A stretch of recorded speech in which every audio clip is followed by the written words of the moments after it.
భారీ గోడలతో చుట్టుముట్టిన ఒక నగరం. దాన్ని ఎవరూ జయించలేరని అందరూ అనుకున్నారు.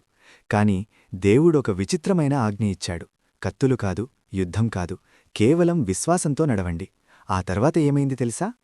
పురాతన కాలంలో ఇజ్రాయేలు ప్రజలు దేవుడు వారికి వాగ్దానం చేసిన దేశంలోకి ప్రవేశించబోతున్నారు.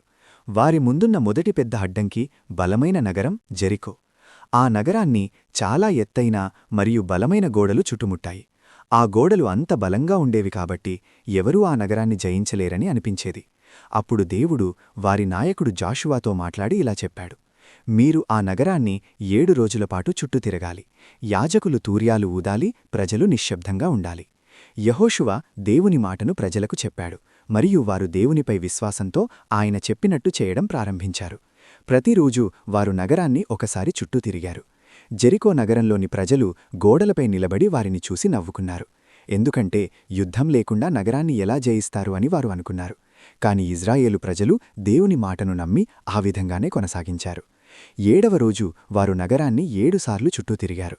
ఆ తర్వాత యెహోషువ గట్టిగా ఇలా అన్నాడు: ఇప్పుడు అందరూ గట్టిగా అరవండి. వెంటనే యాజకులు తూర్యాలు ఊదారు, ప్రజలంతా గట్టిగా అరవడం ప్రారంభించారు. అప్పుడు ఒక అద్భుతం జరిగింది. జెరికో యొక్క భారీ గోడలు ఒక్కసారిగా కూలిపోయాయి. అసాధ్యంగా కనిపించినది దేవుని శక్తితో సాధ్యమైంది. మరియు ఆ రోజు అందరికీ ఒక గొప్ప సత్యం తెలిసింది: దేవుని మాటను నమ్మి విధేయతతో నడిచినప్పుడు ఎంత పెద్ద గోడలున్నా దేవుడు వాటిని కూల్చగలడు.